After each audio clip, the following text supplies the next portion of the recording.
One of the questions I'm most frequently asked is, of all the possible guests out there, who's the one you want the most? This is my invariable answer. Since this series is a class in the Actors Studio Drama School of Pace University, of which I'm the founding dean, the night that one of our graduated students has achieved so much that he or she walks out on this stage and takes that chair will be the moment I've waited for since we began the school and the series 17 years ago. The moment has arrived. The Actors Studio is proud to welcome, from the class of 2000, our graduate, Bradley Cooper. It was all a dream. It was all a dream.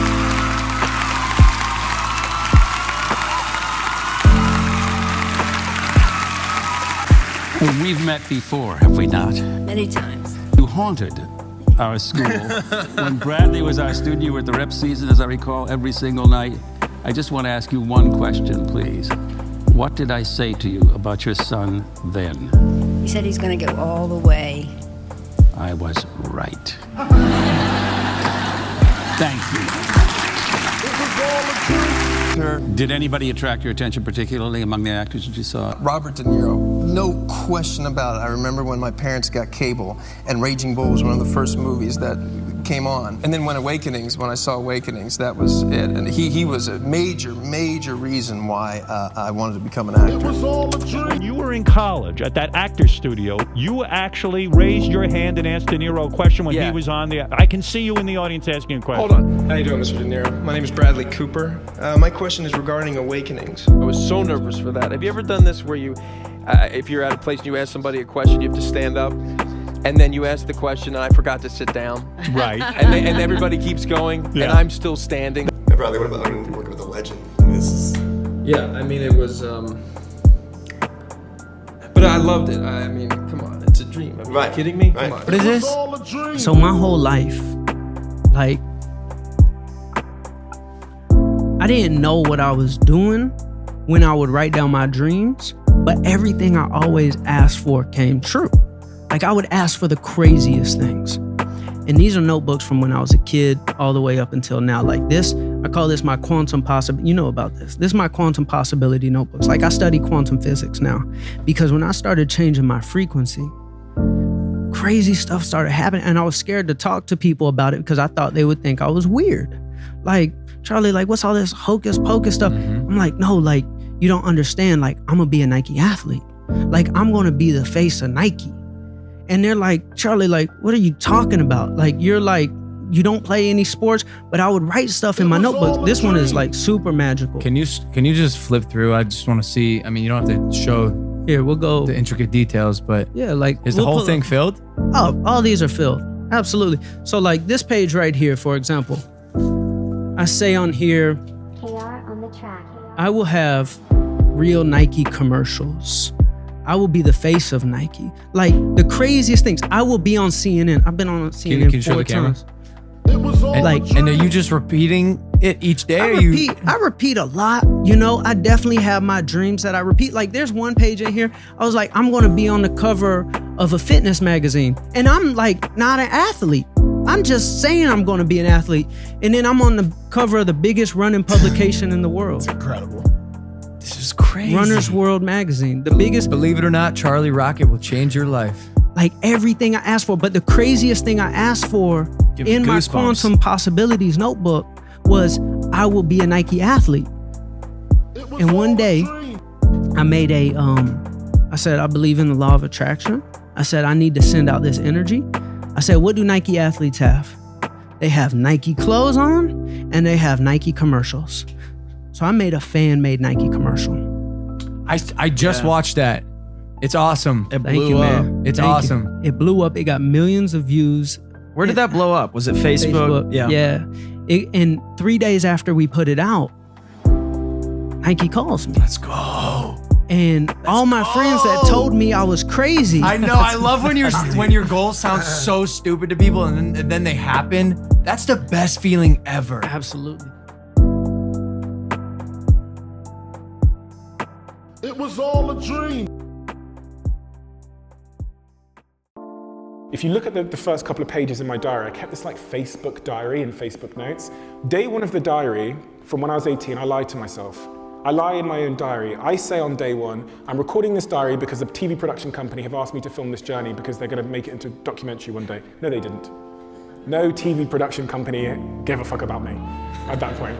But it was a lie. I didn't know how to contextualize that I thought this really miserable phase, miserable I say as an objective sense, I was happy.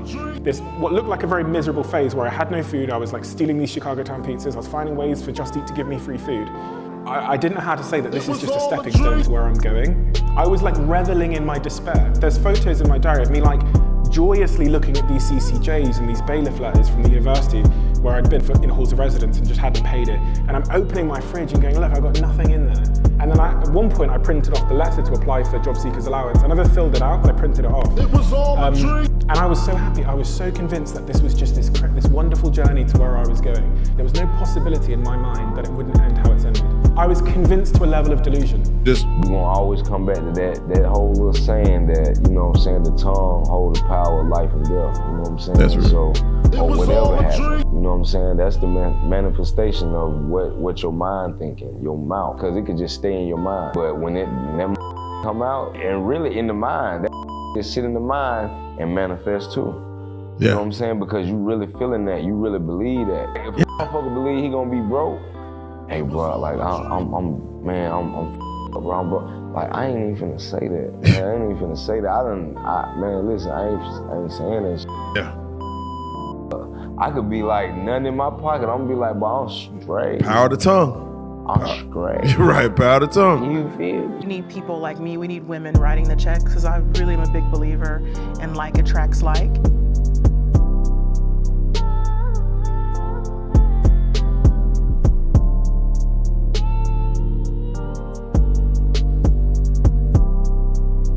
So during that time period, for like a year and a half or two, what I did was, that was the first time I intentionally worked on myself.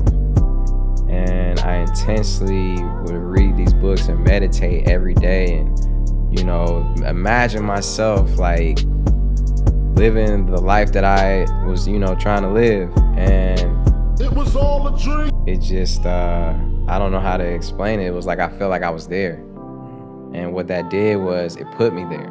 But one of the things that I would do in my meditations is I would put out let me attract the people, energy, places that I need to go to the next level in my career. Let me attract the people. And I would meet people, I would meet producers, and we would lock in and, you know, who had a common belief as mine, or like, you know, the same one. And like, I'm trying to get on as a producer. Like, you trying to get on as, let's work, right? And I would write things down. I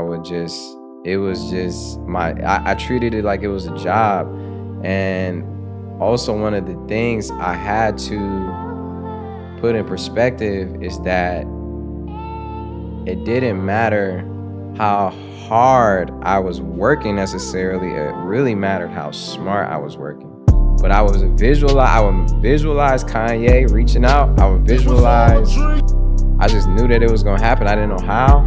And like, I was like, I'm gonna make it happen somehow. And it did, bro. And it's like something you gotta trust.